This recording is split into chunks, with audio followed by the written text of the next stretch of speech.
যদি কোরআন সুন্নাহ বিরোধী আইন বাতিল হওয়ার কোন ধারা যদি বাংলাদেশের 70-90% মুসলমানদের এদেশের সংবিধানে যদি কার্যকর না হয়, আক্ষরিক অর্থেই যুদ্ধে যাব, যুদ্ধে যাব।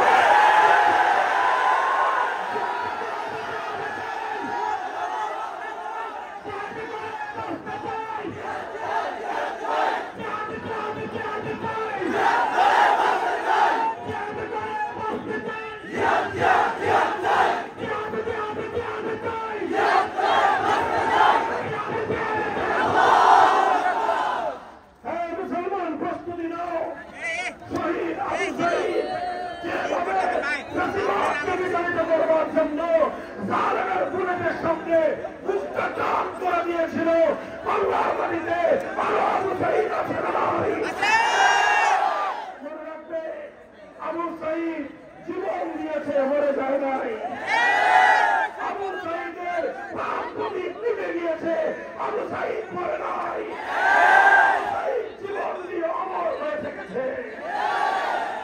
যদি এক ফ্যাসিবাদকে বিতাড়িত করবার জন্য 2000 মানুষের রক্ত যেতে পারে, 2000 মানুষের যদি জীবন যেতে পারে এক জালিমের পতনের জন্য, তাহলে আল্লাহর কোরআনের রাত কায়েম করার জন্য, ইসলামী ক্রান্ত বিপ্লবের জন্য 2000 নয়, 2 লক্ষ নয়, যদি 2 কোটি মানুষের জীবনের প্রয়োজন হয়, শহীদি বিজ্ঞানে জমায়েত হতে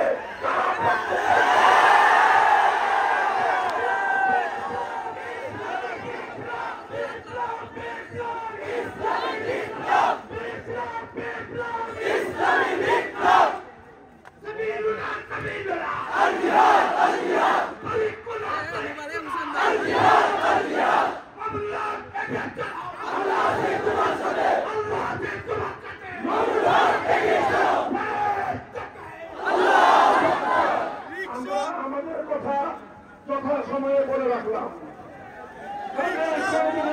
তুলতে না পারে গরম হয়ে গেলে না করবেন না। এই জন্য বলছি, সারা বাংলাদেশে এখন আবার এক সংবিধান সংস্কার হবে। মুসলমানদের 100 বছরের প্রাণের দাবি পূরণ করতে হবে।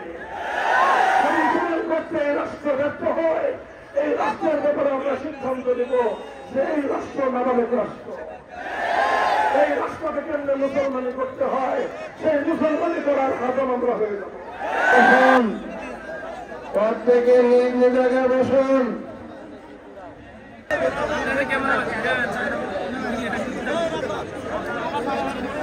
এই মুহূর্তে আমাদের সামনে বক্তব্য পেশ করবেন বারবার কারা নির্যাতিত মজলুম আলেম আল্লামা আজিজুল হক রহমাতুল্লাহ আলাইহি, সুযোগ্য সাহেব দাদা, রাজপথের অহংকার, বাতিলের অহংকার, আল্লামা মামুন হক সাহেব দামাত বারাকাতুল্লাহ আলিয়া।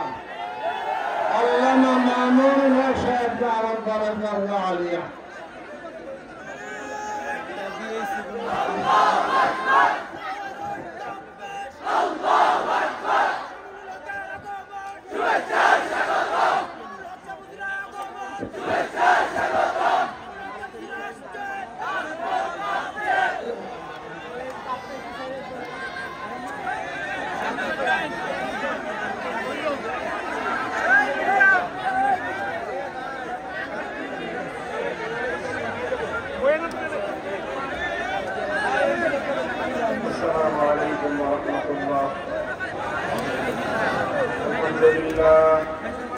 الحمد لله نحمده ونستعينه ونستغفره ونؤمن به ونتوكل عليه ونشهد أن لا إله إلا الله وحده لا شريك له ونشهد أن سيدنا ومولانا محمدا عبده ورسوله صلى الله تعالى عليه وعلى آله وأصحابه وبارك وسلم تسليما كثيرا. أما بعد فأعوذ بالله بالله من الشيطان الرجيم بسم الله الرحمن الرحيم ألم تر إلى الذين يزعمون أنهم آمنوا بما أنزل إليك وما أنزل من قبلك يريدون أن يتحاكموا إلى الطاغوت وقد أمروا أن يكفروا ويريد الشيطان أن يضلهم ضلالا بعيدا بارك الله لنا ولكم في القرآن العظيم ونفعنا وإياكم بالآيات والذكر الحكيم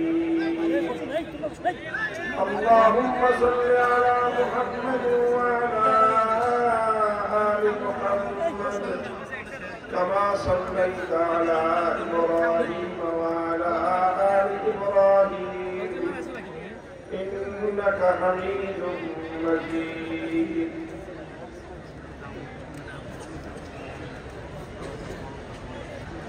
نهایت قابل احترام حضرات محترم صدر جلسہ উপস্থিত হযরত ওলামায়ে কেরাম সম্মানিত সুধীবৃন্দ বয়োজ্যেষ্ঠ মুরব্বী সাহেবান সমবেত ইসলামী দিন ও কোরআন প্রেমিক তাওহীদি মুসলমান ভাই ও বন্ধুগণ বাংলাদেশের অন্যতম গুরুত্বপূর্ণ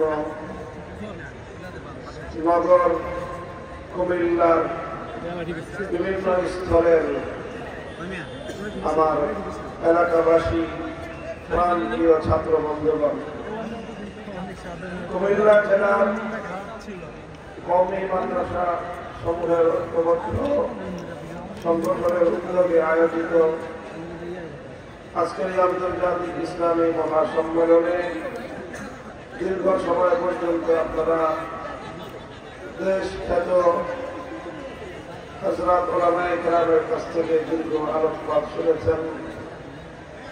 আমি আপনাদের সম্মুখে এই মুহূর্তে উপবিষ্ট হয়েছি এবং আদিষ্ট হয়েছি কিছু কথা বলবার জন্য। সে মতে আমি পবিত্র কোরআনে পাকের সূরাতুন নিসার ৬০ নম্বর আয়াতটি তেলাওয়াত করেছি। এই আয়াতকে সামনে রেখে আমি কোরআনে পাকের আয়াতের কিছু মর্ম এবং বর্তমান আজকের এই সময়ের প্রেক্ষাপটে দেশ এবং জাতির উদ্দেশ্যে ওলামায়ে কেরামের পক্ষ থেকে প্রতিনিধি হিসেবে কিছু কথা তুলে ধরবার চেষ্টা করব। দোয়া চাই আল্লাহ রাব্বুল আলামিন যেন আমাকে ভুল ভ্রান্তি থেকে রক্ষা করেন এবং সঠিক কথাগুলো সঠিকভাবে ব্যক্ত করার তুলে ধরবার তৌফিক দান করেন। আপনারা জানেন সচরাচর আমি যে ধরনের আলোচনা বা বক্তব্য সম্মেলনগুলোতে দিয়ে থাকি সেই বক্তব্য অনেকের ভালো লাগে না, আর সেই সুবাদেই বিগত ৩ বছর আমি আপনাদের সাথে সাক্ষাতের সৌভাগ্য থেকে বঞ্চিত হয়েছি। কিন্তু কিছু মানুষের ভালো না লাগলেও আমরা আমাদের দায়িত্বের খাতিরে কথাগুলো বলে যাব ইনশাআল্লাহ। যেহেতু তাদের পছন্দ হয় না আমাদের বলতে হয়, কাজে এই সংঘাত এই লড়াই চলছে এবং চলবে। ইসলামের কিছু হক কথা, কোরআনের কথা যদি কিছু মানুষের পছন্দ না হয় তাই বলে সেই কথাগুলো বন্ধ হয়ে যাবে ব্যাপারটা তো এমন নয়, বরং আমরা তো এমন একটা সমাজ করতে চাই, এমন একটা জনপদ আমরা তৈরি করতে চাই যাদের এই কথাগুলো পছন্দ হবে না, তারা এই জনপদ থেকে তাদের পছন্দ নিয়ে অন্য কোথাও চলে যাবে। আকাশপথ তো খোলাই আছে, জমিন দিয়ে যেতে না পারলেও আকাশে উড়াল দিয়ে চলে যাবেন, কিন্তু আমরা আমাদের কথা বলতেই থাকবো কোরআনের কথা চলতেই থাকবে। আল্লাহর কোরআন দ্বারা এই সমাজ গড়ার আমাদের অব্যাহত প্রচেষ্টা চলতেই থাকবে এবং ইসলামী সমাজ ব্যবস্থা ইসলামী বিপ্লবের মাধ্যমে আল কোরআনের রাজ কায়েম না হওয়া পর্যন্ত অব্যাহত সংগ্রাম চলছে এবং চলবে ইনশাআল্লাহ।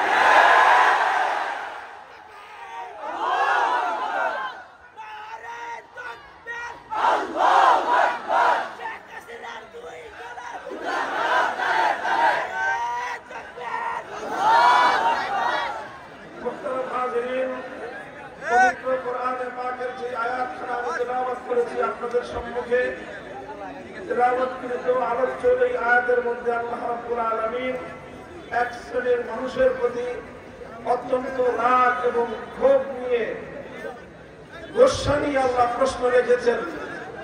আলাম তারা ইলাল্লাযীনা ইয়াযুমুনা আন্নাহুম আমানু বিমা উনজিলা ইলাইকা ওয়া মা উনজিলা মিন ক্বাবলিক, তোমরা কি দেখো না যে কিছু মানুষ এমন রয়েছে যারা নিজেদেরকে ঈমানদার বলে পরিচয় দেয়। ইয়াযুমুনা আন্নাহুম আমানু, তারা দাবি করে যে তারা ঈমানদার, অথচ ইউরিদুনা আন ইয়াতাহাকামু ইলা তাগুত, নিজেদেরকে এক আল্লাহর উপর ঈমানদার বলে পরিচয় দেওয়ার পরেও তারা তাগুতের বিচার ব্যবস্থাকে বিশ্বাস করে, তারা তাগুতের কাছে ফয়সালা চায়, তারা তাগুতের শাসন চায়। আল্লাহ এই আয়াতে স্পষ্ট ভাষায় বলতে চান, যারা ঈমানদার বলে পরিচয় দিবে তারা তাগুতকে কোনোদিন গ্রহণ করতে পারে না। আর যদি কেউ তাগুতের পক্ষপাতী হয়, কেউ যদি তাগুতের বিচারকে মেনে নেয়, কেউ যদি তাগুতের বিচার ব্যবস্থাকে ভালোবাসে, কেউ যদি তাগুতের শাসন ব্যবস্থাকে ভালোবাসে, আর কিছু হতে পারলেও ঈমানদার হতে পারে না। একেবারে স্পষ্ট কথা, কোরআনে পাক অনেক জায়গায় একই মর্মের ঘোষণা দিয়েছে। কোরআনে পাকের বহু সূরায় অনেকগুলো আয়াত কাছাকাছি মর্মের বর্ণিত হয়েছে, যার সবগুলোর মর্ম একই নতিজা এবং একই ফলাফলে গিয়ে মিলিত হয়। قد تبين الرشد من الغي فمن يكفر بالطاغوت ويؤمن بالله فقد استمسك بالعروة الوثقى। সত্য আর মিথ্যা আলাদা আলাদা হয়ে গিয়েছে, কোনটা সঠিক আর কোনটা বেঠিক স্পষ্ট হয়ে গিয়েছে। হক আর বাতিলের মধ্যে কোনো মিল নাই, হক এবং বাতিলের মধ্যে চূড়ান্ত পার্থক্য আল্লাহ পাক স্পষ্ট করে দিয়েছেন। সুতরাং যারা আল্লাহর উপর ঈমান রাখবে তারা তাগুতকে বিশ্বাস করতে পারে না, যারা তাগুতকে বিশ্বাস করে তাদের ঈমান আল্লাহর উপর থাকতে পারে না। পরিষ্কার কথা, আল্লাযীনা আমানু ইউকাতিলুনা ফী সাবিলিল্লাহ ওয়াল্লাযীনা কাফারু ইউকাতিলুনা ফী সাবিলিত তাগুত। যারা ঈমানদার তারা লড়াই করে আল্লাহর পথে, আর যারা কাফের তারা লড়াই করে, যারা বেঈমান তারা লড়াই করে তাগুতের পথে। যাদের পথ আল্লাহর দিকে আর যাদের পথ তাগুতের দিকে, আল্লাহর পথ আর তাগুতের পথ কখনো একদিকে চলতে পারে না। আল্লাহর পথের পথিকরা তাগুতের পথের পথিকদের সাথে কখনো একাকার হতে পারে না। তাদের মধ্যে হক আর বাতিলের লড়াই, তাদের মধ্যে চিরন্তন দ্বন্দ্ব, এই দ্বন্দ্ব চলছে, এই দ্বন্দ্ব চলবে, এই দ্বন্দ্ব চলতেই থাকবে।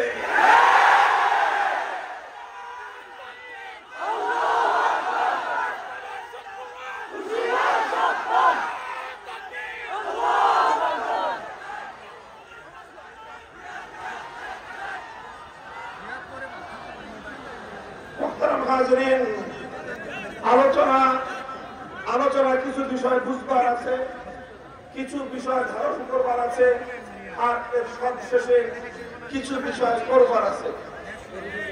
সবগুলি নির্ভর আগে বুঝবার উপর।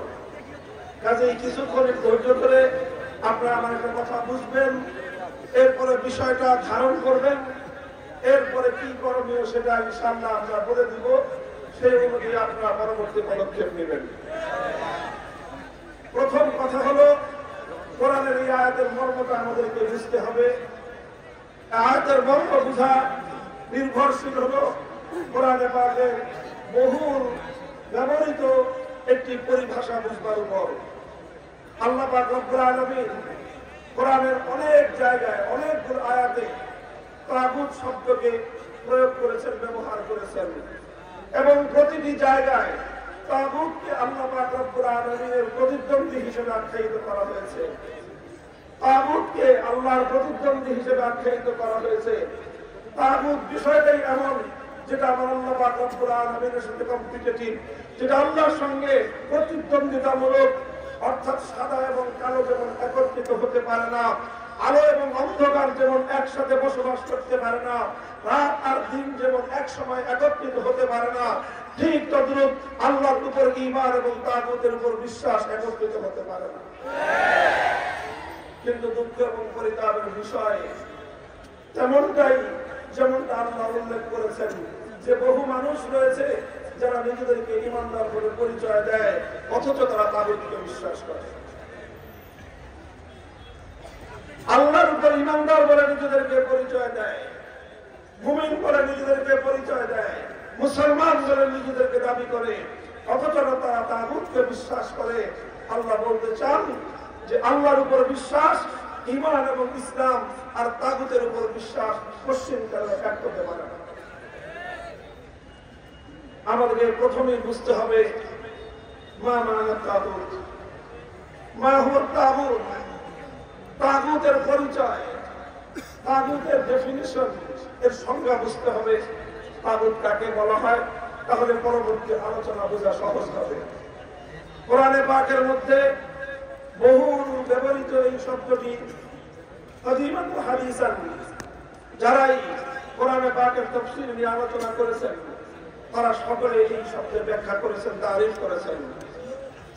সাহাবীদের যুগ থেকে নিয়ে অদ্যাবধি যারাই কোরআনের তাফসীর লিখেছেন, তাফসীর করেছেন, আলোচনা করেছেন, তাগুত শব্দের সুনির্দিষ্ট ব্যাখ্যা করা ছাড়া, এর সংজ্ঞা বর্ণনা করা ছাড়া কোরআনে পাকের এই আয়াতগুলোর মর্ম উদ্ধার করা সম্ভব নয়। এই সকল ব্যাখ্যা একেবারে খায়রুল কুরুন থেকে সাহাবীদের যুগ থেকে নিয়ে আজ পর্যন্ত তাগুত শব্দের যত ব্যাখ্যা করা হয়েছে সব ব্যাখ্যা একত্রিত করলে, এর সমস্ত তারিফ এবং সংজ্ঞা ডেফিনিশন গুলো একত্রিত করলে এর সারমর্ম যেটা দাঁড়ায়, আমি আমার ভাষায় আপনাদেরকে সহজবোধ্য ভাষায় বলার চেষ্টা করছি। সেটা হলো এই যে আল্লাহ পাক রব্বুল আলামিন একদিকে আল্লাহ, তিনি খালেক, সৃষ্টিকর্তা।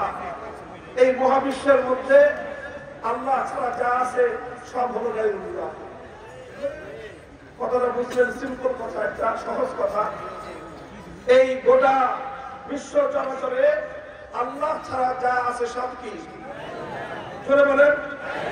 আল্লাহ ছাড়া যা আছে সব কি? চাই সেটা জীবন্ত হোক, নির্জীব হোক, মানুষ হোক, ফেরেশতা হোক, জিন হোক, ইনসান হোক, দানব হোক, মানব হোক, যা কিছু আছে মহাবিশ্বের মধ্যে আল্লাহ হলেন এক এবং অদ্বিতীয়। আল্লাহ ছাড়া বাকি যা আছে সব হলো গায়রুল্লাহ। বুঝা গেল? গায়রুল্লাহ বুঝলেন? এবার তাগুত বুঝেন। কোন গায়রুল্লাহকে যখন আল্লাহর নির্ধারিত আসনে বসানো হয়, আবার বলছি, কোন গায়রুল্লাহকে যখন আল্লাহর আসনে সমাসীন করা হয়, কোন গায়রুল্লাহকে যখন আল্লাহর জন্য নির্ধারিত বৈশিষ্ট্য দেওয়া হয়, আর সেই গায়রুল্লাহ যদি আল্লাহর আসনে বসার উপর তার সম্মতি জ্ঞাপন করে, তখন সেই গায়রুল্লাহকে তাগুত বলা হয়। বুঝা গেল কথাটা? আবার সহজ ভাষায় বলছি, কোন গায়রুল্লাহকে যদি আল্লাহর জায়গায় বসানো হয়, সেই গায়রুল্লাহকেই তাগুত বলা হয়। ভিন্ন ভাষায় বলতে গেলে ভিন্ন শব্দ দিয়ে আল্লাহ পাক রব্বুল আলামিনের কিছু বৈশিষ্ট্য আছে, যে বৈশিষ্ট্য, যে সিফাতগুলো আল্লাহর সঙ্গে নির্ধারিত, আল্লাহ ছাড়া সেই সিফাত এবং সেই বৈশিষ্ট্যের অধিকারী আর কেউ হতে পারে না।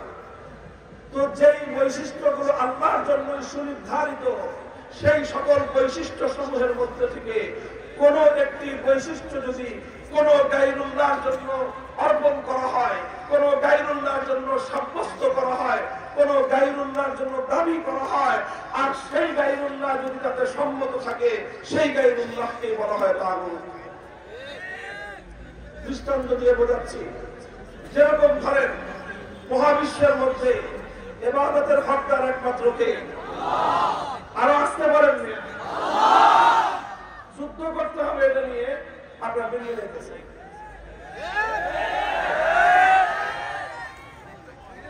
এই মহাবিশ্বের মধ্যে ইবাদতের একমাত্র উপযুক্ত কে? ইবাদতের উপযুক্ত যেহেতু এক আল্লাহ, সুতরাং আল্লাহ ছাড়া অন্য কারো জন্য যদি ইবাদত করা হয়, এক আল্লাহ ছাড়া যদি অন্য কারো জন্য পূজা করা হয়, তাহলে যার পূজা করা হচ্ছে, যার ইবাদত করা হচ্ছে, সে যদি এতে সম্মত থাকে তাহলে তাকেই বলা হবে তাগুত। যেরকম এক যুগে মানুষ, একটা সময়ে মানুষ আল্লাহকে বাদ দিয়ে লাত, মানাত, উজ্জা, হুবলের পূজা করত, তখন লাত, মানাত, উজ্জা আর হুবলকে বলা হতো তাগুত। সেই যুগ এখন নাই। লাত, মানাত, উজ্জা, হুবল ওই সমস্ত দেবতার কোন সন্ধান দুনিয়াতে নাই। এখন সেখানে আছে দুর্গা, সরস্বতী, কালী ইত্যাদি নানা রকম দেবতার মূর্তি। আল্লাহকে বাদ দিয়ে যখন দুর্গার পূজা করা হয় তখন দুর্গাকে বলা হয় তাগুত। আল্লাহকে বাদ দিয়ে যখন কালী অথবা সরস্বতীর মতো কোন দেব দেবতার পূজা করা হয় তখন সেই দেব দেবতাগুলোকে বলা হয় তাগুত। এক কথায় আল্লাহকে, আল্লাহর জায়গায় ইবাদতের মধ্যে কোন গায়রুল্লাহকে যখন শরীক করা হয় সেই গায়রুল্লাহকে বলা হয় তাগুত। এটা তো বোঝা গেল, তাই না? এটা ইবাদতের কথা বললাম, এটাকেই বলা হয় তাওহীদ ফিল ইবাদা, ইবাদতের একত্ববাদ। তাওহীদ ফিল মাবুদিয়্যাহ, আল্লাহ পাক রব্বুল আলামিন মাবুদ, এক এবং অভিন্ন, লা ইলাহা ইল্লাল্লাহ। এই মহাবিশ্বের মধ্যে মাবুদ নাই আল্লাহ ছাড়া আর কেউ। আল্লাহ ছাড়া কোনো মাবুদ আছে? এই কথা বিশ্বাস না করলে একজন মানুষ ঈমানদার হতে পারে? ইবাদত একমাত্র মালিককে, ইবাদতের উপযুক্ত একমাত্র কে? ইবাদত যেরকম আল্লাহর জন্য নির্ধারিত, লিসেন মি, কান খাড়া করে শুনুন, ইবাদত যেরকম একমাত্র আল্লাহর জন্য নির্ধারিত, ঠিক তদ্রূপ এই সৃষ্টি জগতের মধ্যে নিরঙ্কুশ ভাবে, চূড়ান্ত ভাবে, আনচ্যালেঞ্জেবল ভাবে, অপ্রতিদ্বন্দ্বী ভাবে বিধান তৈরি করবার একমাত্র ক্ষমতা আল্লাহর জন্য নির্ধারিত। আবার বলছি, ইবাদত যেরকম একমাত্র আল্লাহর জন্য নির্ধারিত, ঠিক তদ্রূপ মহাবিশ্বের মধ্যে চূড়ান্ত ভাবে আইন তৈরি করবার ক্ষমতাও আল্লাহর জন্য নির্ধারিত। ইবাদত আল্লাহর জন্য নির্ধারিত হওয়ার কারণে আল্লাহকে বাদ দিয়ে কোন গায়রুল্লাহর ইবাদত করলে যেরকম একজন মানুষ একত্ববাদী থাকতে পারে না, মুশরিকে পরিণত হয়, বিধান দেওয়ার ক্ষেত্রেও আল্লাহর চূড়ান্ত বিধানকে উপেক্ষা করে কোন গায়রুল্লাহ যদি বিধান তৈরি করতে যায়, আইন রচনা করতে যায়, সেই গায়রুল্লাহকে তাগুত বলা হয়। সেই গায়রুল্লাহর আইন যারা মানে তাদেরকে মুশরিক বলা হয়। কথাটা খুব পরিষ্কার বুঝতে হবে, খুব ভালো করে বুঝতে হবে। যারা দুর্গার পূজা করে তারা এক দুর্গাকে আল্লাহর জায়গায় স্থান দিল, এক দুর্গাকে ইবাদত করে, এক দুর্গাকে পূজা করে তারা আল্লাহর সঙ্গে শিরক করলো। তাহলে তারা ঈমানদার না বেঈমান? তারা মুসলিম না কাফের? শুধুমাত্র ইবাদতের ক্ষেত্রে আল্লাহর সঙ্গে একজন দুর্গাকে শরীক করে তারা যেরকম ঈমান থেকে খারিজ হয়ে মুশরিকে পরিণত হয়েছে, তাদের পরিচয় যেরকম কাফের, অমুসলিম আর বেঈমান, ঠিক তদ্রূপ আল্লাহর একচ্ছত্র আইন তৈরি করবার ক্ষমতাকে চ্যালেঞ্জ করে যারা আইন তৈরি করবার আল্লাহর জন্য নির্ধারিত এই মসনদকে নিজেদের হাতে তুলে নিতে চায়, আল্লাহর জন্য নির্ধারিত আইন তৈরি করবার, বিধান তৈরি করবার চূড়ান্ত ক্ষমতা যারা নিজেদের হাতে তুলে নিতে চায়, তারা প্রত্যেকে তাগুত, এবং এই তাগুতদেরকে যারা বিশ্বাস করবে আর কিছু হতে পারে, ঈমানদার হতে পারে না।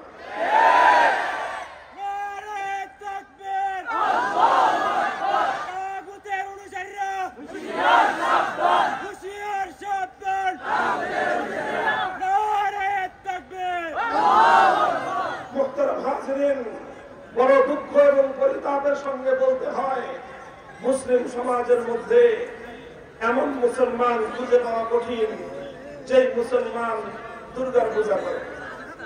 পাওয়া যাবে? কথা বুঝেন নাই? মুসলিম নামধারী যারা আছে, মুসলমান পরিচয় দেয়, এদের মধ্যে কাউকে এমন পাওয়া যাবে যে দুর্গার পূজা করে?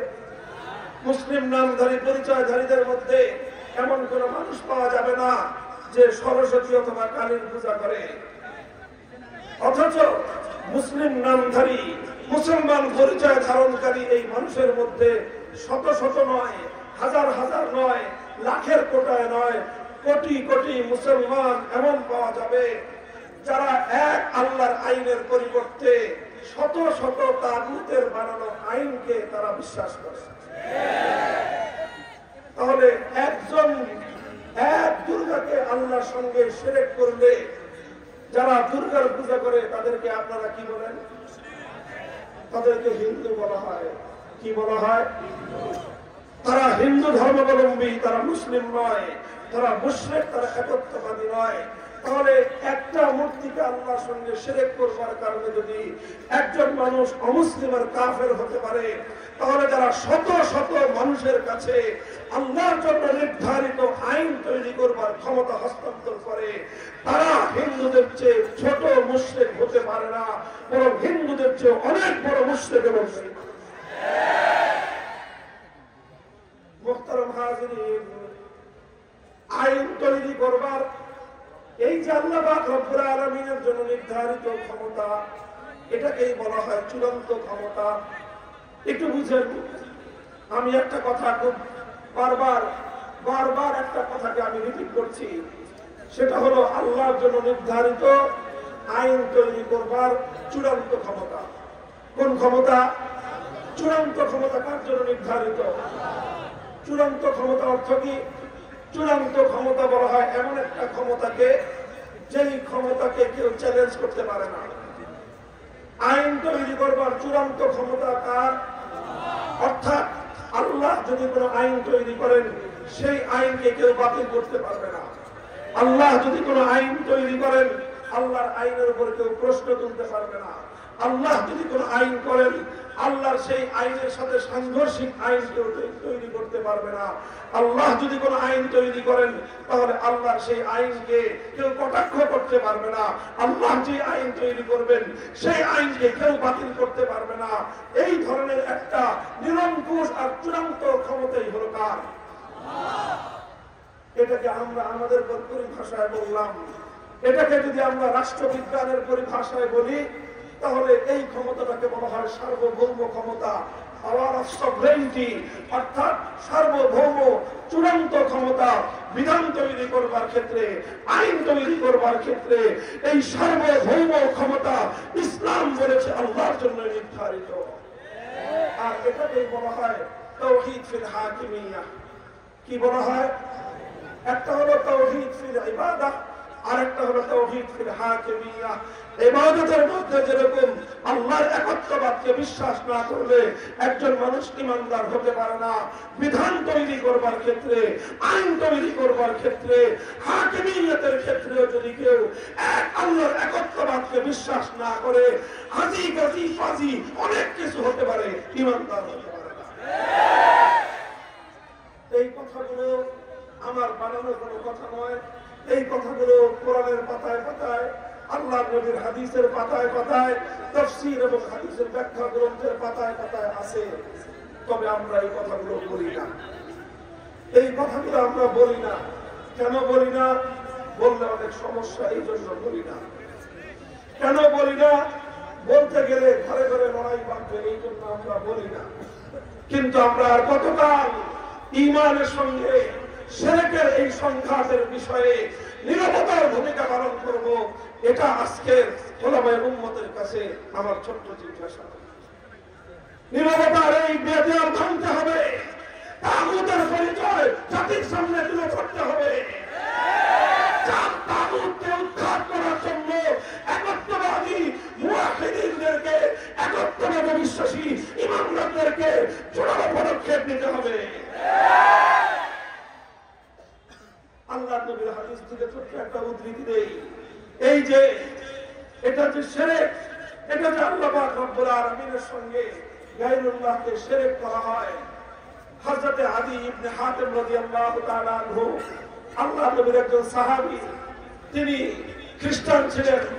খ্রিস্টান ধর্ম ত্যাগ করে যখন ইসলাম ধর্ম গ্রহণ করলেন, তিনি একজন তার গোত্রের সর্দার ছিলেন এবং তিনি খ্রিস্টান ধর্ম সম্পর্কে অনেক অভিজ্ঞ এবং জ্ঞানী একজন ব্যক্তি ছিলেন। তিনি আল্লাহ নবীর কাছে প্রশ্ন করলেন, ইয়া রাসূলুল্লাহ, কোরআনে পাকের সূরাতুল বারাআর মধ্যে আল্লাহ পাক রব্বুল আলামিন একটা আয়াত নাযিল করেছেন, আর সেই আয়াতের মধ্যে খ্রিস্টানদের সম্পর্কে একটা অভিযোগ করা হয়েছে। আমি যেহেতু খ্রিস্টান ছিলাম এবং আমি যেহেতু খ্রিস্টান ধর্মের সম্পর্কে আগাগোড়া চুনচেরা সবকিছু জানি, আমার সেই জ্ঞানের আলোকে কোরআনের এই আয়াতের মধ্যে উত্থাপিত খ্রিস্টানদের বিষয়ে অভিযোগটা আমার কাছে অমূলক মনে হয়, আমার বুঝে আসে না। আল্লাহ নবী বললেন, কি অভিযোগ? আদি ইবনে হাতিম রাদিয়াল্লাহু তাআলা আনহু বললেন, সূরাতুল বারাআর মধ্যে আল্লাহ বলেছেন, ইত্তাখাযু আহবারাহুম ওয়া রুহবানাহুম আরবাবাম মিন দুনিল্লাহ। আল্লাহ বলেছেন যে খ্রিস্টানদের মধ্যে খ্রিস্টান জনগণ, খ্রিস্টানদের সাধারণ খ্রিস্টানরা, তারা এক আল্লাহকে বাদ দিয়ে তাদের নিজেদের মধ্যকার দুই শ্রেণীর মানুষকে আল্লাহর পরিবর্তে রব হিসেবে গ্রহণ করে নিয়েছে। কি হিসেবে? রব হিসেবে গ্রহণ করে নিয়েছে। তাদেরকে দুই শ্রেণীর মানুষকে, এক শ্রেণীর মানুষ হলো আহবারাহুম, তাদের মধ্যে যারা আলেম, তাদের মধ্যে যারা জ্ঞানী সম্প্রদায় তাদেরকে, আর দ্বিতীয় শ্রেণী হলো রুহবানাহুম, খ্রিস্টানদের মধ্যে যারা পাদ্রী শ্রেণী তাদেরকে।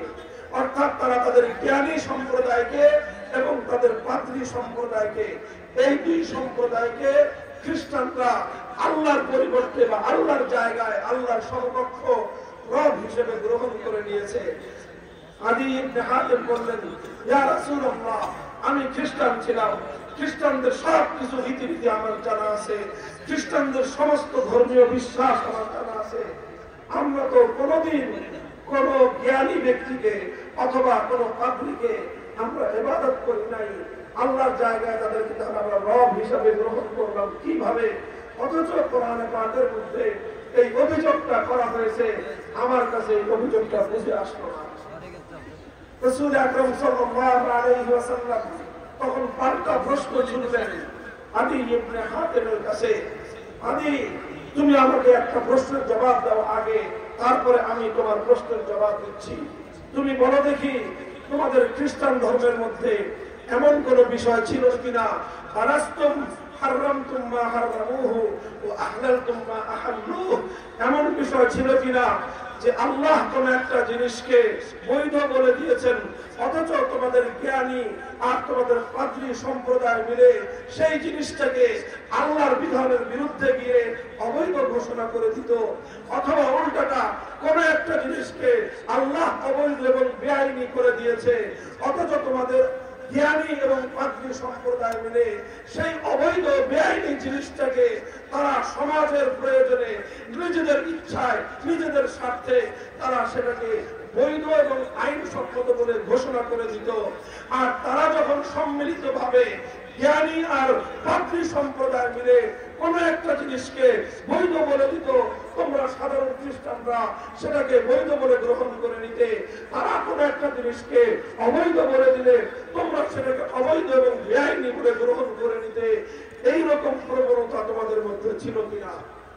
আদি ইবনে হাতিম বলেন যে হ্যাঁ, ইয়া রাসূলুল্লাহ, এইরকম প্রবণতা, এই নীতি, এই ধরনের সিস্টেম খ্রিস্টান ধর্মের মধ্যে ছিল। রাসূল আকরাম সাল্লাল্লাহু আলাইহি ওয়াসাল্লাম এবার বললেন, ফাতিলকা ইবাদাতুহুম, ফাতিলকা ইবাদাতুহুম, হে আদি, শুধুমাত্র পূজা করলেই ইবাদত হয় না, শুধুমাত্র পূজা করলেই শিরক হয় না, শুধুমাত্র পূজা করলেই আল্লাহর সমকক্ষ সাব্যস্ত করা হয় না। কাউকে পূজা করলে যেরকম শিরক হয়, কাউকে পূজা করলে যেরকম আল্লাহর একত্ববাদের উপর আঘাত করা হয়, ঠিক তদ্রুপ আল্লাহর আইনের বিরুদ্ধে গিয়ে যে গায়রুল্লাহ কোন বৈধতা এবং অবৈধতা অর্থাৎ বিধান দান করবে, সেই বিধানকে যারা মেনে নিবে তারাও আল্লাহর সঙ্গে তাদেরকে শরীক করলো, তারাও তাদের ইবাদত করলো, পূজা করবে। যেরকম একজন মানুষ মুশরিকে পরিণত হয়, গায়রুল্লাহর আইনকে মনে প্রাণে মেনে নিল একজন মানুষ মুশরিকে পরিণত হয়। মুহতারাম হাজিরিন, বড় দুঃখ এবং পরিতাপের বিষয়, বলেছিলাম কোটি কোটি মুসলমান আজ এমন পাওয়া যাবে, কোটি কোটি মুসলমান এমন পাওয়া যাবে বছর বছর হজ করে, প্রতিদিন 5 ওয়াক্ত নামাজ আদায় করে, রমজানের রোজা রাখে, যাকাতও ঠিক মতো দেয়, অথচ অসংখ্য ক্ষেত্রে আল্লাহর আইনের বিরুদ্ধে তাদের অভিযোগ রয়েছে। আল্লাহর বিধানের পরিবর্তে তারা গায়রুল্লাহর বিধানকে হাসি মুখে বরণ করে নেয়। শুধু বরণ করে নেয় না, অনেকে এমন আছে আল্লাহর আইনকে উৎখাত করে গায়রুল্লাহর আইন দুনিয়াতে বাস্তবায়ন করার জন্য তারা লড়াই করে, অথচ নিজেদেরকে আবার ইমানদার বলে পরিচয় দেয়। এর চেয়ে দুনিয়াতে হাস্যকর কথা আর কিছুই হতে পারে না, এর চেয়ে দুনিয়াতে ভাওতাবাজির কথা আর কিছুই হতে পারে না, এর চেয়ে বড় মুনাফিকি দুনিয়াতে আর কিছুই হতে পারে না। পরিষ্কার কথা, তুমি যদি আল্লাহর উপর ইমানদার হয়ে থাকো, ইবাদত করবে একমাত্র কার?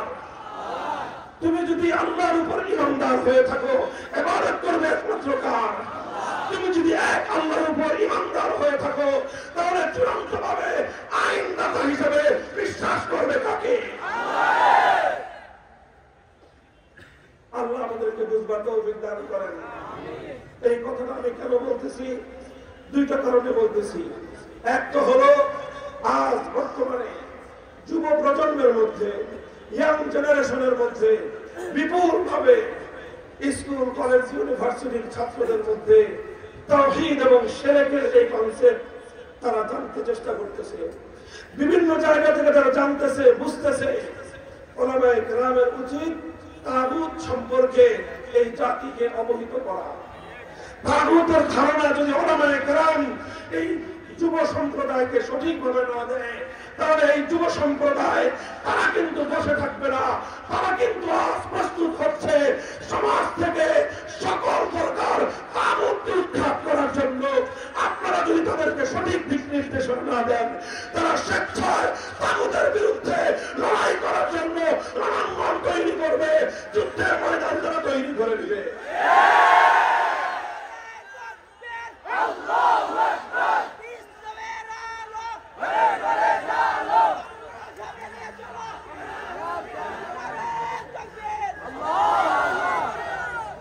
আল্লাহ পাক রব্বুল আলামিন উম্মতের উপর রহম করুন।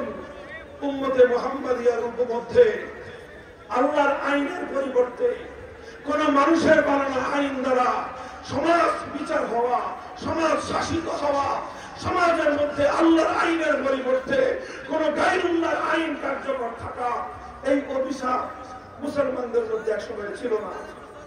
সাহাবীদের যুগে ছিল না, খেলাফতের রাশেদার যুগে ছিল না, খেলাফতে বনু উমাইয়ার যুগে ছিল না, খেলাফতে বনু আব্বাসিয়ার যুগে ছিল না।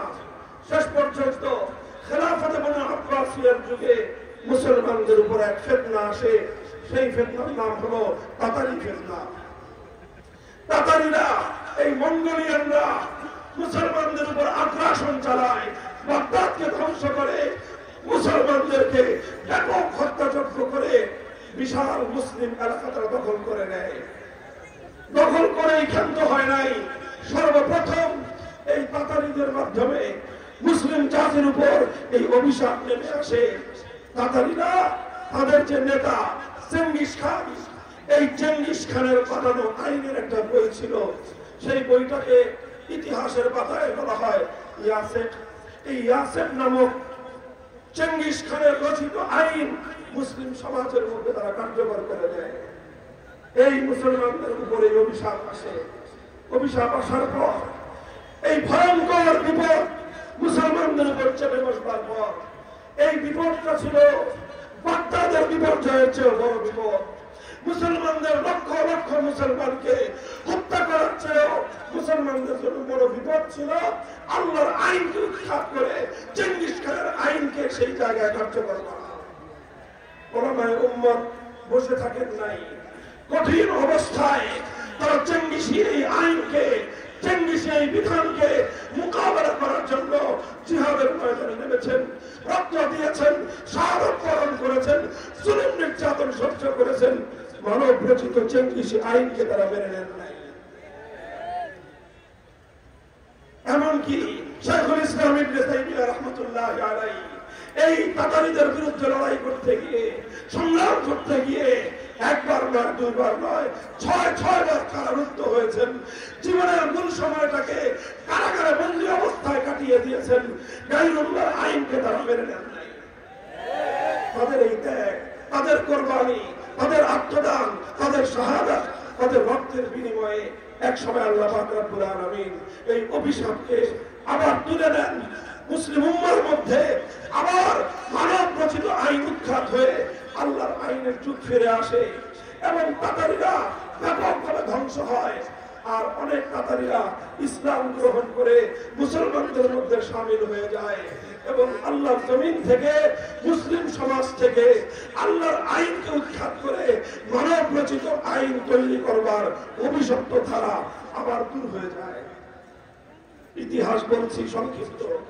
এভাবে চলতে থাকলো আবার মুসলমানদের যুগ, এভাবেই চলতে থাকলো মুসলিম সমাজ। খেলাফত ওসমানিয়ার দীর্ঘ সময় পর্যন্ত গোটা মুসলিম বিশ্ব কোথাও গায়রুল্লাহর আইন দ্বারা মুসলমানরা শাসিত হতো না। এরপরে আসলে একটা যুগ, যেই যুগটা হলো পশ্চিমা ইউরোপিয়ানদের সাম্রাজ্যবাদের আগ্রাসনের যুগ। 1757 সালে আমাদের এই পাক ভারত উপমহাদেশ দখল করে নিল ব্রিটিশরা। একই সময়ে, কাছাকাছি সময়ে আরেকটা সাম্রাজ্যবাদী রাষ্ট্র ফ্রান্স দখল করে নিল মুসলমানদের আফ্রিকার বিশাল অঞ্চল। ইতালি দখল করে নিল বিশাল অঞ্চল। এই তিনটা সাম্রাজ্যবাদী শক্তি, ব্রিটিশ, ফ্রান্স আর ইতালি, মুসলিম ভূখণ্ডগুলোকে দখল করে প্রতিটা ভূখণ্ডে তারা যেই কাজ করলো সেটা হলো আল্লাহর আইন উৎখাত করে তারা ব্রিটিশ প্রবর্তিত আইন, সাম্রাজ্যবাদের প্রবর্তিত আইনের দ্বারা দেশ, জাতি এবং রাষ্ট্রকে তারা শাসন করতে আরম্ভ করল। মুহতারাম হাজিরিন, 1757 সালে আমাদের এই পাক ভারত উপমহাদেশে এই অভিশপ্ত ধারা যখন চালু হলো, শাইখুল হযরতে শাহ আব্দুল আজিজ মুহাদ্দিস দেহলভী রাহমাতুল্লাহ আলাইহি সর্বপ্রথম তিনি ফতোয়া দিলেন। তিনি ফতোয়া জারি করলেন যে ভারতে মুসলমানদের সংখ্যা যতই থাকুক না কেন, মুসলমানরা যতই নির্বিঘ্নে নামাজ, রোজা, হজ, যাকাত পালন করতে পারুক না কেন, যেহেতু মুসলিম জাতি এই ভূখণ্ড, মুসলিম সমাজ যেহেতু এখন আর আল্লাহর আইনের দ্বারা শাসিত হয় না, সুতরাং এগুলো এখন দারুল ইসলাম নেই, এটা দারুল ভারত তথা শত্রু কবলিত দেশে পরিণত হয়েছে। শাহ আব্দুল আজিজের ফতোয়া হলে, শাহ আব্দুল আজিজ রাহমাতুল্লাহ আলাইহির ফতোয়ার সার কথা হলে, যেই ভূখণ্ড গায়রুল্লাহর আইনের দ্বারা শাসিত হয়, সেই ভূখণ্ডে মুসলমানরা যতই নিরাপদ থাকুক, সেই ভূখণ্ড দারুল ইসলাম হতে পারে না, সেই ভূখণ্ড দারুল ভারত। এবং পরবর্তী ফতোয়া হলো সেই দারুল ভারতকে আবার পরিবর্তন করে আল্লাহর আইন কার্যকর করার জন্য, দারুল ইসলামে ফিরিয়ে আনার জন্য জিহাদ করা প্রতিটি মুসলমানের জন্য ফরজে আইন। এই ফতোয়ার আলোকে ভারতবর্ষের উম্মত মুসলিমা, ভারতবর্ষের মুসলমানরা জিহাদের প্রস্তুতি নিলেন। 1831 সালে বালাকোটের রণাঙ্গনে সৈয়দ আহমদ রহমতুল্লাহ আলাইহির নেতৃত্বে জিহাদ পরিচালিত হলো। বালাকোটের জিহাদ, ওই জিহাদে সংখ্যায় মুসলমানরা কম ছিলেন, দুর্বল ছিলেন। ইংরেজদের কাছে তারা শাহাদাত বরণ করলেন, তারা পরাস্ত হয়ে গেলেন। সৈয়দ আহমদ রহমতুল্লাহ আলাইহি শাহাদাত বরণ করলেন, আল্লাহর আইন বাস্তবায়ন করতে পারেন নাই, কিন্তু এক মুহূর্তের জন্য গায়রুল্লাহর আইনের সামনে মাথা নত করেন নাই। চললো, সংগ্রাম চলতে থাকলো। চলতে চলতে 1857 সাল আসলো। 1857 সালের আগে সৈয়দুত তায়েফা হাজী ইমদাদুল্লাহ মুহাজির মক্কি রাহমাতুল্লাহ আলাইহির নেতৃত্বে ওনারা একটা খেলাফত ঘোষণা করলেন। সেই খেলাফতে আল্লাহর আইন কার্যকর করবেন। থানা ভবন ছিল, সেই খেলাফতের রাজধানী, সেই খেলাফতের আমিরুল মুমিনিন ছিলেন হাজী ইমদাদ ইবনে মুহাজির মক্কি, সেই খেলাফতের প্রধান বিচারপতি ছিলেন রশিদ আহমদ গঙ্গুহি, সেই খেলাফতের প্রধান সেনাপতি ছিলেন হাফেজ আহমেদ শহীদ রহমতুল্লাহ আলাইহি, সেই খেলাফতের প্রধানমন্ত্রী ছিলেন কাসেম নানভী রহমতুল্লাহ আলাইহি। এইভাবে ওনারা ব্রিটিশ প্রবর্তিত আইনকে উদ্ধার করে আল্লাহর আইনের দ্বারা মুসলিম সমাজ পরিচালনা করার চেষ্টা করলেন। এর বিরুদ্ধে ব্রিটিশরা আগ্রাসন চালানো, হামলা চালানো, যুদ্ধ হলো, সামরিক রণাঙ্গনে কাজী সাহেবরা সহ সমস্ত খেলাফতের সৈনিকরা যুদ্ধে অংশগ্রহণ করলেন, জিহাদ করলেন, অকাতরে সামরিক রণাঙ্গনে রক্ত দিলেন, শাহাদাত বরণ করলেন। প্রধান সেনাপতি হাফেজ আহমেদ রহমতুল্লাহ আলাইহি শাহাদাত বরণ করলেন, জীবন দিলেন, রক্ত দিলেন। হাজার হাজার আলেম শহীদ হলো, ফাঁসি কাস্টের জন্য। কিন্তু গাইরুল্লাহর আইন মুহূর্তের জন্য মেনে নেন। মুহতারাম হাজরিন, 1857 সালে সামরিক রণাঙ্গনের সেই জিহাদের প্রেক্ষিতে মুসলমানরা পরাস্ত হয়ে গেল। সাম্রাজ্যবাদ আরো কঠিন ভাবে মুসলমানদের উপর চেপে বসল। 10 বছর এইভাবে চলবার পর 1866 সালে সেই হুজ্জাতুল ইসলাম কাসেম নানভী রহমতুল্লাহ আলাইহির নেতৃত্বে ওনারা দারুল উলুম দেওবন্দ কায়েম করলেন। উদ্দেশ্য ছিল শিক্ষা দীক্ষার মাধ্যমে আবার এমন একজন মুসলমান সৈনিক তৈরি করা হবে যারা আবার আল্লাহর জমিন থেকে ব্রিটিশ প্রবর্তিত মানব রচিত এই আইন উৎখাত করে আবার আল্লাহর আইনের যুগ ফিরিয়ে আনবে। 80 বছর, কত বছর? 1866 সাল থেকে 1947 সাল পর্যন্ত 80 বছর সংগ্রাম করার পর ওনারা কামিয়াব হলেন, সফলতা লাভ করলেন। ব্রিটিশরা এই দেশ থেকে পালিয়ে যেতে বাধ্য হলো। যখন এদের স্বাধীন হবে তখন এই জাতির কাছে প্রশ্ন ছিল নতুন ভাবে এই দেশটা কিভাবে চলবে। তখন এই দেশে দুই জাতি বসবাস করতে, প্রধানত বেশি ছিল হিন্দু আর মুসলমান। অন্য ছোট ছোট কিছু জাতি ছিল শিখ, বৌদ্ধ ইত্যাদি, কিন্তু প্রধান দুই জাতি হিন্দু আর মুসলমান। হিন্দু আর মুসলমানদের মধ্যে হিন্দুরা ছিল সংখ্যাগরিষ্ঠ, মুসলমানদের তুলনায়। এই জন্য মুসলমানরা চিন্তা করলেন এখন হলো গণতন্ত্রের যুগ, হিন্দু আর মুসলমান যদি একসঙ্গে আমরা রাষ্ট্র গঠন করি, হিন্দুদের সংখ্যাধিক্যের কারণে এই রাষ্ট্রে আমরা আল্লাহর আইন কার্যকর করতে পারবো না। তখন মুসলমানরা চিন্তা করবেন যে এত যুদ্ধ করলাম, এত সংগ্রাম করলাম, এত লড়াই করলাম, এত রক্ত দিলাম, যদি আল্লাহ কোরআনের বিধান কায়েম করতে না পারি তাহলে এই যুদ্ধ করে লাভ হলো কি? এই জন্য তখন তারা সিদ্ধান্ত নিলেন যে আমরা মুসলমানদের জন্য আলাদা একটা ভূখণ্ড তৈরি করব। শুরু হলো পাকিস্তান আন্দোলন। ওলামায়ে কেরাম পাকিস্তান গঠন করার জন্য ঐক্যবদ্ধ হলেন। সেখানে পাকিস্তান উদ্দেশ্য ছিল না, উদ্দেশ্য ছিল সংবিধান হবে আল্লাহ কোরআনের সংবিধান, বিধান হবে আল্লাহ কোরআন অনুযায়ী, আইন চলবে এক প্রকার। আর সেই বিধান তৈরি করার জন্য, কোরআনী শাসনের সেই রাষ্ট্র গঠন করার জন্য ভারত উপমহাদেশের অনেক মুসলমানরা অনেক ত্যাগ স্বীকার করেছে, অনেক সংগ্রাম করেছে। তবে সবচেয়ে বেশি ত্যাগ যাদের, সবচেয়ে বেশি সংগ্রাম যারা করেছে সেটা হলো এই বাংলার মুসলিম সমাজ। এই বাংলাদেশের আমার আপনার পূর্বপুরুষরা তারা কোরআনী শাসন কায়েম করার জন্য সবচেয়ে বেশি ত্যাগ দিয়েছে, সবচেয়ে বেশি কোরবানি করেছে, সবচেয়ে বেশি শাহাদাত রক্ত দিয়েছে। পশ্চিম পাকিস্তানেরা, পশ্চিম পাকিস্তানি খান পাঠানরা তারা ইসলামী হুকুমত কায়েম করার জন্য অত ত্যাগ দেয় নাই, অত কোরবানি দেয় নাই, অত চেষ্টা করে নাই। এই বাংলার মুসলমানরা যতটা করেছে। এভাবে 1947 সালে একটা রাষ্ট্র হলো, যে রাষ্ট্রের নাম হলো পাকিস্তান। উদ্দেশ্য ছিল সেই রাষ্ট্রের সংবিধান হরণ করা।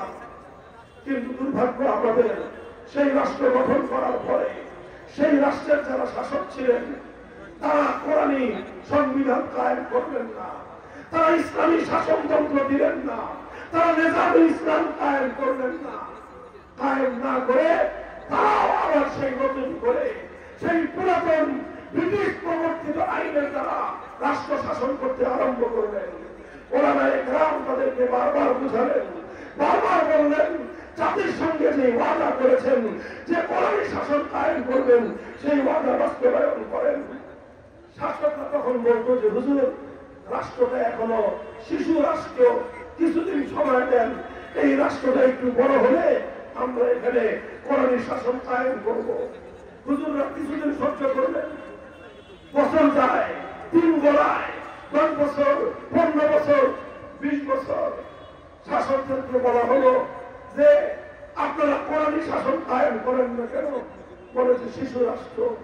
হুজুররা বলে আপনাদের এই শিশু বালেগ হবে কবে? 20 বছরের বুড়া খাটাস এখনো বালেগ হয় নাই, আর কবে বালেগ হবে? কবে প্রাপ্তবয়স্ক হবে? তারা বলে এখনো শিশু, এখনো শিশু। এখন যদি আমরা এখানে ইসলামী হুকুমত কায়েম করতে যাই, পশ্চিমা বিশ্ব, ইউরোপ, আমেরিকা আমাদেরকে সাহায্য করবে না, তখন আমরা টিকতে পারবো না।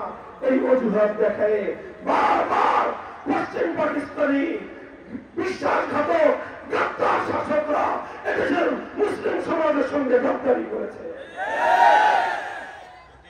আমার আপনার শাইখুল হাদিস রহমতুল্লাহ আলাইহি বলছেন, যেই পোলা 24 বছর বালেগ হয় না, ওই পোলা 90 বছর বালেগ হবে না। কাজেই যেই পাকিস্তান 24 বছর পরেও শিশু, এটা বড় হয় নাই, প্রাপ্তবয়স্ক হয় নাই, এই পোলা, এই রাষ্ট্র আর কোনদিন ম্যাচিউর হবে না, কোনদিন প্রাপ্তবয়স্ক হবে না। সুতরাং এই অকার্যকর পাকিস্তান নামক বাঙালির রাষ্ট্র আমরা চাই না। বাংলার মুসলমান ক্ষিপ্ত হয়ে উঠলেন এবং পাকিস্তানের বিরুদ্ধে তারা সংগ্রাম করতে আরম্ভ করলেন। এই সময়ে বাংলাদেশের মানুষের সেন্টিমেন্টকে কাজে লাগানোর জন্য একজন নেতা সামনে আসলেন। সেই নেতার নাম হলো শেখ মুজিবুর রহমান সাহেব। তার জীবনের রাজনৈতিক অনেক লম্বা ইতিহাস আছে। তার জীবনের সবচেয়ে ভালো যে কাজটা তিনি করেছিলেন, সবচেয়ে কল্যাণময় কাজটা তিনি যেটা করেছিলেন, 1970-এর জাতীয় নির্বাচনের আগে তিনি জাতির সঙ্গে অঙ্গীকার করলেন, ওয়াদা করলেন, যদি আপনারা আমাকে ভোট দেন, নৌকা মার্কায় যদি সিল মারেন, আওয়ামী লীগ যদি ক্ষমতায় যেতে পারে, কোরআন সুন্নাহ বিরোধী কোন আইন আমরা দেশে করব না। ভাই পয়েন্টটা নোট করেন, লক্ষ্য করেন, 1970-এর জাতীয় নির্বাচনের সময় আওয়ামী লীগের নির্বাচনী ইশতেহার ছিল, শেখ মুজিবুর রহমান সাহেবের অঙ্গীকার এবং ওয়াদা ছিল তারা পাশ করবে, কোরআন সুন্নাহ বিরোধী কোন আইন করবেন না। এটা আমাদের বানানো কথা নয়, ইতিহাসের পাতায় স্বর্ণাক্ষরে লিখিত আছে, অস্বীকার করার জন্য নাই। এই সকল ঘোষণার প্রেক্ষিতে বাংলাদেশের মানুষ নিরঙ্কুশ ভাবে নৌকা মার্কায় সিল মারল। 1970-এর নির্বাচনে তারা এককভাবে সংখ্যাগরিষ্ঠতা পেলেন, ক্ষমতায় যাওয়ার বন্দোবস্ত হয়ে গেল। পশ্চিম পাকিস্তানিরা ক্ষমতা হস্তান্তর করল না। বাংলাদেশের শাসক গোষ্ঠী শেখ মুজিবুর রহমানের নেতৃত্বে আওয়ামী লীগের কাছে তারা ক্ষমতা দিল না। না দিয়ে কি করল? 71 সালের 25শে মার্চ ভয়াল কারারাত্রিতে বাংলাদেশের মানুষের উপর বড় বড় হত্যাযজ্ঞ চালানো। 26শে মার্চ পরের দিন বাংলাদেশের মানুষ স্বাধীনতার যুদ্ধে ঝাঁপিয়ে পড়ল। 9 মাস রক্তক্ষয়ী মুক্তিযুদ্ধ হলো। 71-এর 16ই ডিসেম্বর পশ্চিম পাকিস্তানে খান পাঠানদেরকে পরাস্ত করে বাংলাদেশ স্বাধীনতা লাভ করল। আর এই 9 মাস শেখ মুজিবুর রহমান সাহেব পাকিস্তানের জেলে বন্দিত্ব থাকলে বন্দিত্ব বরণ করলেন, আপ্যায়িত হলেন। 9 মাসের বন্দিত্ব এবং আপ্যায়নের শেষে তিনি মুক্ত হলেন। মুক্ত হয়ে তিনি পাকিস্তান থেকে সোজা বাংলাদেশে আসেন নাই, গেলেন লন্ডনে। তারপরে দেখা হলো শ্রীমতী ইন্দিরা গান্ধীর সাথে। ভারতের প্রধানমন্ত্রী শ্রীমতী ইন্দিরা গান্ধী মুজিবুর রহমান, শেখ মুজিবুর রহমান সাহেবের কাছে প্রেসক্রিপশন ধরায় দিলেন। কি প্রেসক্রিপশন? তোমার দেশে যেই সংবিধান হবে সেই সংবিধানটা হবে ভারতের সংবিধানের অনুকরণে একটা সংবিধান। ভারত রাষ্ট্র থেকে আমরা 1947 সালে আলাদা হয়েছিলাম, আবার ভারতে ফেটে যাওয়ার জন্য নয়। এই বাংলার মুসলমানরা বাড়ির কাছের কলকাতা, বাড়ির কাছের দিল্লি, চতুর্দিকের ভারতকে লাঠি মেরে 2000 মাইলের দূরে পাকিস্তানিদের সঙ্গে গাছ ছড়া বেঁধেছিল। দুনিয়ার উন্নতির জন্য নয়, রাজনৈতিক উন্নতির জন্য নয়, অর্থনৈতিক উন্নতির জন্য নয়, বিশাল সাম্রাজ্যের জন্য নয়, শুধু একটা আকাঙ্ক্ষা নিয়ে। সেই আকাঙ্ক্ষা হবে সংবিধান হবে, আর কোরআনের সংবিধান, রাষ্ট্র হবে ইসলামী হুকুমত।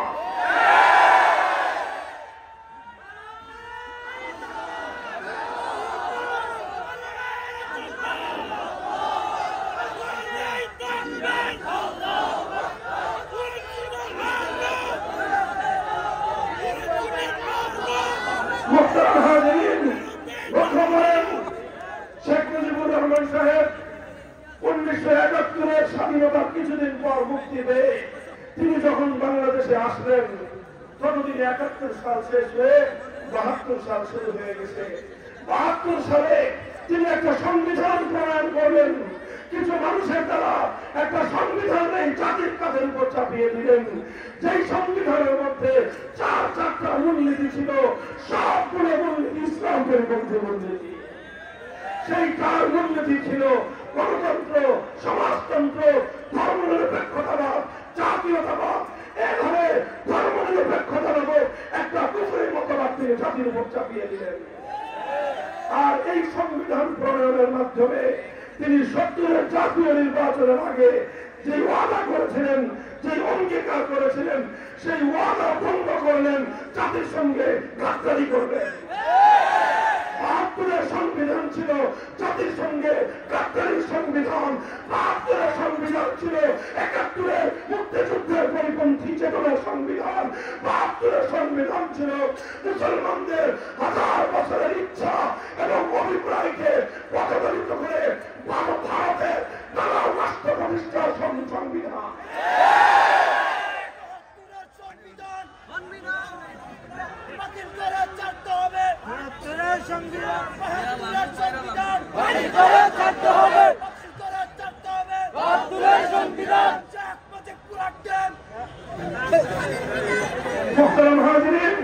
কথা বুঝতে হবে, এই কথা জোরালো গলায় বলবার সময় এসেছে এখন বাংলাদেশে। এই কথা বলতে হবে আমাদেরকে। এই সংবিধানের মধ্যে ধর্ম নিরপেক্ষতা নামক কুফরি মতবাদ অন্তর্ভুক্ত হওয়ার কারণে বাংলাদেশে এখন চাইলেও আমরা কেউ পরিপূর্ণ ইসলাম অনুসরণ করতে পারি না। কিভাবে পারি না? চোখে আঙ্গুল দিয়ে এক একটা ধারা, এক একটা ঘটনা, এক একটা বিধান আমরা চোখ দিয়ে দেখা দিতে পারবো, চোখে আঙ্গুল দিয়ে দেখা দিতে পারবো। শুধুমাত্র কয়েকটা দৃষ্টান্ত ছোট্ট করে আমি আপনাদের সামনে উপস্থাপন করবো।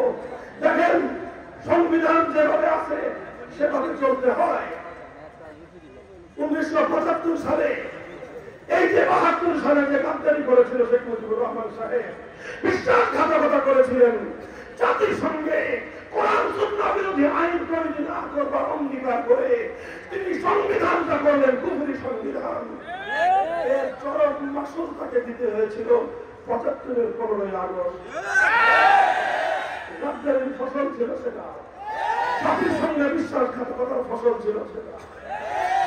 এরপরে যারা ক্ষমতায় আসলেন কিছু পরিবর্তন করলেন, ধর্ম নিরপেক্ষতা বাদ দিয়ে সংবিধানের মধ্যে আল্লাহর উপর অবিচল আস্থা এবং বিশ্বাস সংযুক্ত করা হয়েছিল।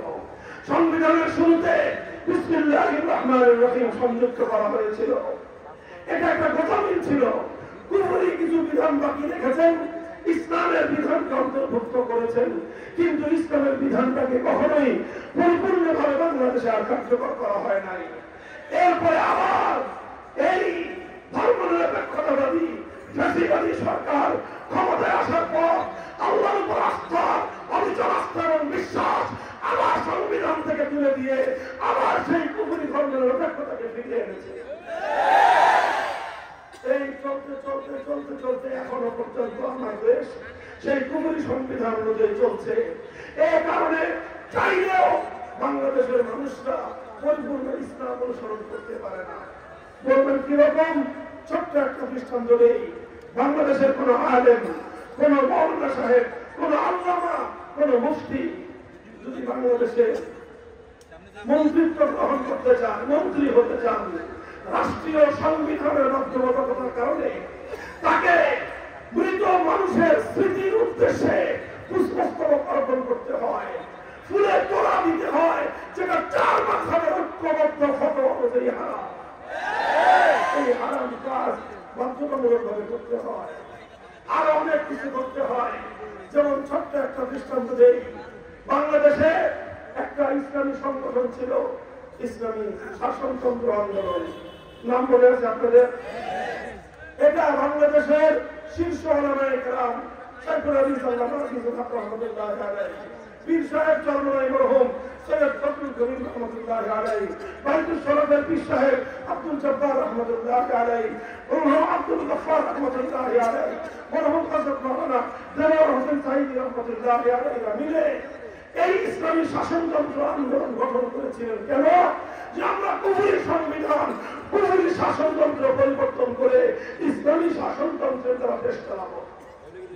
কিন্তু যখন 111 সরকার আসলো, এসে তারা একটা বিধান বাধ্যতামূলক করলো যে বাংলাদেশে রাজনীতি করতে চাইলে নির্বাচন কমিশনের অনুমোদন লাগবে, নিবন্ধন নিতে হবে। ইসলামী শাসনতন্ত্র আন্দোলন নিবন্ধন পাওয়ার জন্য আবেদন করলেন। তখন নির্বাচন কমিশন বলে দিল ইসলামী শাসনতন্ত্র চাওয়াটা এটা বাংলাদেশের সংবিধানের সঙ্গে সাংঘর্ষিক। কারণ বাংলাদেশের সংবিধান হলো কুফরি সংবিধান, আপনি এই সংবিধানের আওতায় ইসলামী শাসনতন্ত্র চাইতে পারবেন না। তখন তারা বাধ্য হলেন তাদের হৃদয় রক্তক্ষরণ হয়েছে, চোখরস্তুর করেছে, একান্ত বাধ্য হয়ে শাসনতন্ত্র শব্দ বাদ দিয়ে তাদেরকে ইসলামী আন্দোলন নামে নিবন্ধন দিতে হয়েছে। এই দুঃখ শুধু ইসলামী আন্দোলনের নেতা কর্মীদের একটা নয়, এই দুঃখ বাংলাদেশে 18 কোটি ইমানদারদের হৃদয়ে রক্তক্ষরণ হওয়া উচিত। কিন্তু আমরা জানি না আমাদের দুঃখ থাকবে কোথায়। এর চেয়ে বড় মর্মান্তিক একটা বিষয় শুনেন, লক্ষ্য করেন। বাংলাদেশ জামাতে ইসলামী একটা সংগঠন আছে। এই হক বাতিলের আলোচনা অন্য বিষয়। বাংলাদেশ জামাতে ইসলামের নিবন্ধন বাংলাদেশের সর্বোচ্চ আদালত হাইকোর্ট বাতিল করে দিয়েছিল। জানেন কেন বাতিল করেছিল? কেন? 71-এর ভূমিকার কারণে না। কেন? তারা সাহাবায়ে কেরামকে ন্যায়ের হক মানে না এই জন্য না। কেন? তারা আম্বিয়ায়ে কেরামের ইসমতে বিশ্বাস করে এই জন্য না। এই সকল কারণে না। তাদের নিবন্ধন বাতিল করা হয়েছিল শুধুমাত্র এই কারণে, কারণ তাদের গঠনতন্ত্র এবং দলীয় সংবিধানে এক আল্লাহর সার্বভৌমত্বের কথা বলা হয়েছে। অর্থাৎ তাদের সংবিধানের মধ্যে শুধু তাওহীদের কথা ছিল। এজন্য নির্বাচন কমিশন নয়, স্বয়ং সর্বোচ্চ আদালত হাইকোর্ট বলল বাংলাদেশ শিরকের রাষ্ট্র, এদেশে তাওহীদ চলবে না। মুসলমান, তোমরা নাকে টেনে ঘুমাও, তোমরা নাকে টেনে ঘুমাও। এই ভূখণ্ড যেখানে আদি শরীয়তুল্লাহ ফরজ আন্দোলনের জন্য রক্ত দিয়েছিলেন, মুসলমানদের মধ্যে ফরজ বিধান যেন রক্ষা পায় এই জন্য তারা জিহাদ করেছিলেন। আর ফরজ বিধান তো দূরের কথা, এখন বাংলাদেশে একত্রবাদ বিশ্বাস করা যাবে না যদি এই সংবিধান মানা হয়। কোন জায়গায় আছি আমরা? বলবেন হুজুর তাহলে আপনার বক্তব্য কি? আমার বক্তব্য শেষ। আমি এই জায়গাটায় সকলের দৃষ্টি আকর্ষণ করে ওলামায়ে কেরামের পক্ষ থেকে প্রতিনিধি হিসেবে একটা কথা বলতে চাই। আমার মুরব্বী সমতুল্য আল্লামা নুরুল হক সাহেব হুজুর সহ মুরব্বীরা এখানে আছেন। আমার কথা যদি ভুল হয় আপনারা সকলের সামনে শুনতে দিবেন। আমার কথার সাথে যদি আপনাদের দ্বিমত থাকে আপনারা বলে দিবেন। আর যদি কিছু না বলেন ধরে নিব যে এটাই বাংলাদেশের আলেম সমাজের বক্তব্য। পরিষ্কার? আমি বলতে চাই এখন বাংলাদেশের সবচেয়ে আলোচিত বিষয় হলো সংবিধান সংস্কার।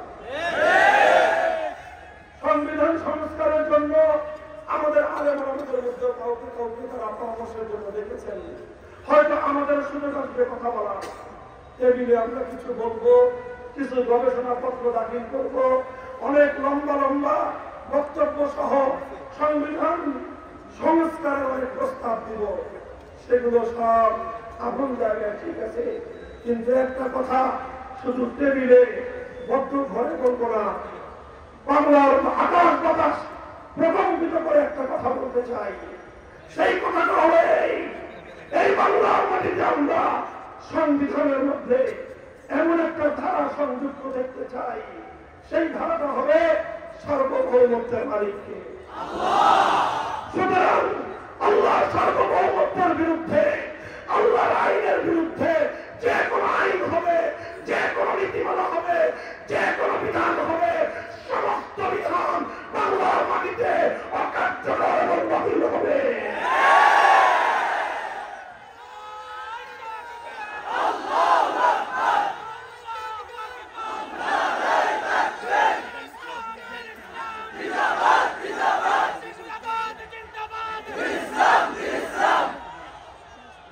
কাজেই এটা আমাদের আত্মার নয়, এটা আমাদের আত্মার নয়, এটা আমাদের হৃদয়ের রক্ত দিয়ে রাখা দাবি।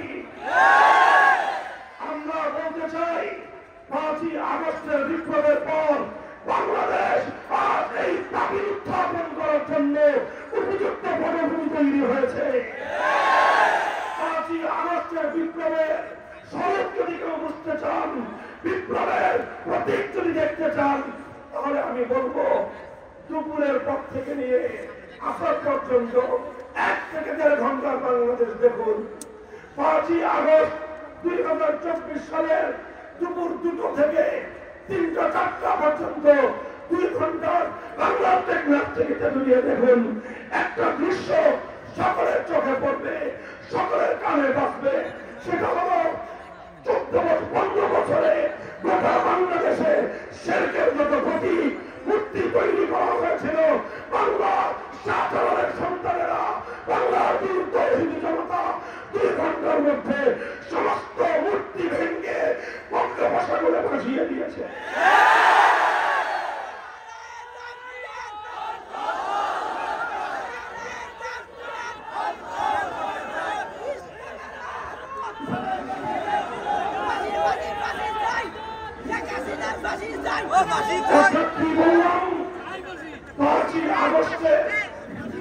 বিপ্লবের অন্যতম বৈশিষ্ট্য হল বিপ্লব করেছে তাওহীদ জনতা, বিপ্লব ছিল শিরকের বিরুদ্ধে বিপ্লব।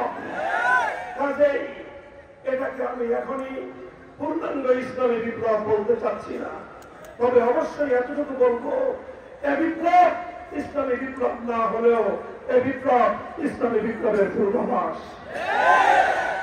সূর্য উদয়ের কিছুক্ষণ পূর্বে যেরকম সুবহে সাদেকের উদয় ঘটে, সুবহে সাদেকের আলো দিয়ে বোঝা যায় সূর্যের উদয় অতি সন্ধ্যে ঘটে। 5ই আগস্টের বিপ্লব বাংলার প্রতিটি মানুষকে চোখে আঙুল দিয়ে দেখিয়ে দিয়েছে এদেশের মানুষ ইসলামী বিপ্লবের জন্য প্রস্তুতি নিচ্ছে। শুধু কওমি মাদ্রাসার ছাত্ররা নয়, যারা কওমি মাদ্রাসাকে জঙ্গি উৎপাদনের প্রজনন কেন্দ্র বলতেন, দিন ভুলে যান। তাওহীদের সৈনিক শুধু কওমি মাদ্রাসায় নয়, প্রতিটি বিশ্ববিদ্যালয় তৈরি হচ্ছে, প্রতিটি কলেজে কলেজে তৈরি হচ্ছে। ওরা তাওহীদের জন্য জীবন দেওয়ার জন্য প্রস্তুত হচ্ছে। ইনশাআল্লাহ আমরা এজন্য শান্তিপ্রিয় ভাবে বলছি, দাবি উত্থাপন করছি যে আল্লাহর আইনের বিরুদ্ধে, কোরআন সুন্নাহর আইনের বিরুদ্ধে বাংলাদেশে কোনো আইন, কোন নীতিমালা কার্যকর হবে না। এই ব্যবস্থা নতুন প্রবর্তিত সংবিধানে অন্তর্ভুক্ত থাকতে হবে। কেউ যদি বলেন যে হুজুর যদি না করে তাহলে কি করবে? যদি এবার ইসলামের এই অপ্রতিরোধ, ইসলামের অনিবার্য এই দাবি যদি পূরণ না হয়, যদি কোরআন সুন্নাহ বিরোধী আইন বাতিল হওয়ার কোন ধারা যদি বাংলাদেশের 70-90% মুসলমানদের এদেশের সংবিধানে যদি কার্যকর না হয়, আক্ষরিক অর্থেই যুদ্ধে যাব, যুদ্ধে যাব।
আবু সাঈদ জীবন দিয়েছে, মরে যায় নাই। আবু সাঈদের প্রাণ নিভে গিয়েছে, আবু সাঈদ মরে নাই। জীবন দিয়ে অমর হয়ে থেকেছে।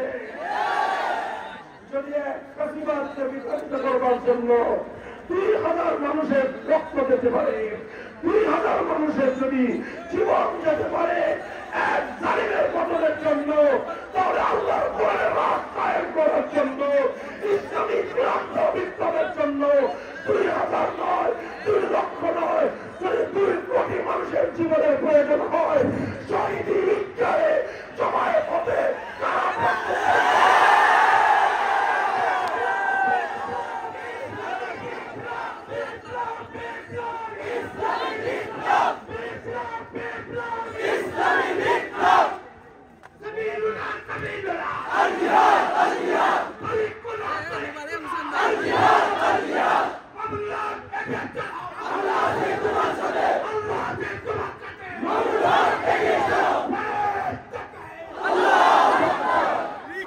আমাদের কথা যথা সময়ে বলে রাখলাম। তুলতে না পারে গরম হয়ে গেলে নাহলে তো কিছু করবেন না। এই জন্য বলছি, সারা বাংলাদেশে এখন আবার এক সংবিধান সংস্কার হবে। মুসলমানদের 100 বছরের প্রাণের দাবি পূরণ করতে হবে। যদি পূরণ করতে এই রাষ্ট্র ব্যর্থ হয়, এই রাষ্ট্রের ব্যাপারে আমরা সিদ্ধান্ত নেব যে এই রাষ্ট্র নাবালক রাষ্ট্র। এই রাষ্ট্রকে কেন্দ্রে মুসলমানি করতে হয়, সেই মুসলমানি করার হাজম আমরা হয়ে যাব। মুসলমানি করে 90% মুসলমানের এই দেশটাকে, এই রাষ্ট্রকে মুসলমানদের রাষ্ট্র হিসাবে গঠন করতে হবে। প্রস্তুতি শুরু করো। কলেজ, ইউনিভার্সিটি, সকল স্তরের ছাত্র জনতা হাতে হাত রাখো। ইসলামী জনতা ঐক্যবদ্ধ হও। বাংলার মাটি অনিবার্য বিপ্লব হবে, ইসলামী বিপ্লব। বাংলাদেশ হবে ইসলামের বাংলাদেশ।